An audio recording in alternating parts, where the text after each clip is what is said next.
যাচ্ছে না, একেবারে কিয়ামত, the day of judgement knocking the door, একেবারে দরজায়।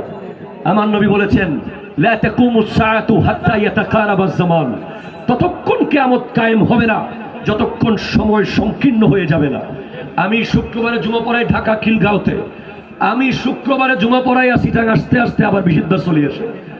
আমি দেখতেছি কিভাবে চলে যাচ্ছে, কিন্তু আপনার ঝুলিতে কিছু কি ভরছেন কিনা? টাইম তো টাইমের মতো চলে যাচ্ছে। আপনি কিয়ামতের আগেও 28শে সেপ্টেম্বর আর কোনোদিন খুঁজে পাবেন না। আপনি গাছের ব্যবসায়ী, লস হয়েছে হোক, আপনি মাছের ব্যবসায়ী, লস হয়েছে হোক, আপনি কাপড় ব্যবসায়ী, লস হয়েছে হোক, এতে কোনো অসুবিধা নাই।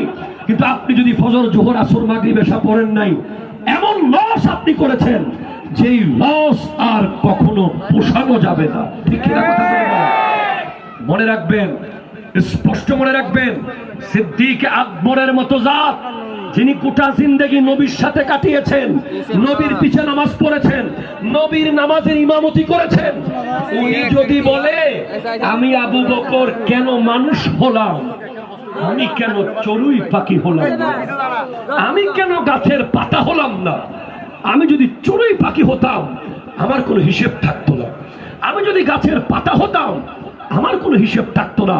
যিনি দুনিয়াতে দাঁড়িয়ে বারবার জান্নাতের গ্যারান্টি পেয়েছেন, যার জন্য আমার নবীর পাশে কবরের জায়গা বরাদ্দ ছিল, উনি যদি মনে করে যে আমি মানুষ কেন হলাম, আমি কেন চড়ুই পাখি হলাম না, আমরা কোথায়, আমাদের অবস্থান কোথায়?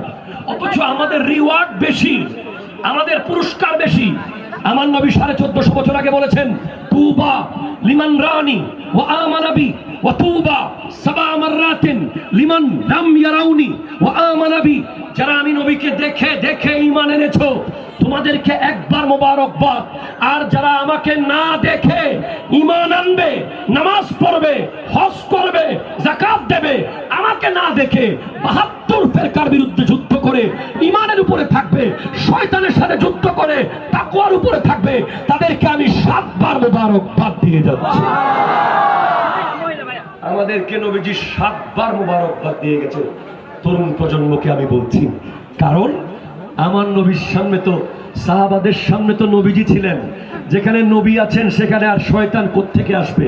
কিন্তু এখন আমাদের সামনে নবীজি জাহিরি হায়াতে নাই, কিন্তু আমাদেরকে বহু শয়তানের সাথে যুদ্ধ করে সকালবেলা থেকে রাত পর্যন্ত free fire, PUBG, YouTube, Facebook, internet, TikTok, bike, iPhone, কথা জোরে বলো, ঠিক কিনা জোরে বলো, সব শয়তানের সাথে যুদ্ধ করে আমাদেরকে ফজরের নামাজে যেতে হয়, আমাদেরকে জোহরের নামাজে যেতে হয়, আমাদেরকে আসরের নামাজে যেতে হয়।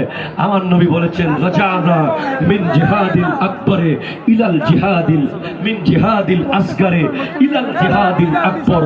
বদর যুদ্ধ শেষ করে আসার সময় নবীজি বলছেন আমরা ছোট যুদ্ধ শেষ করে বড় যুদ্ধের দিকে যাচ্ছি। ইয়া রাসূলুল্লাহ, বদর যদি ছোট যুদ্ধ হয় তাহলে পৃথিবীতে বড় যুদ্ধ কোনটা হবে? যেই বদর না হলে ইসলাম হতো না, যেই বদরে না জিতলে আজকে মুসলমান থাকতো না।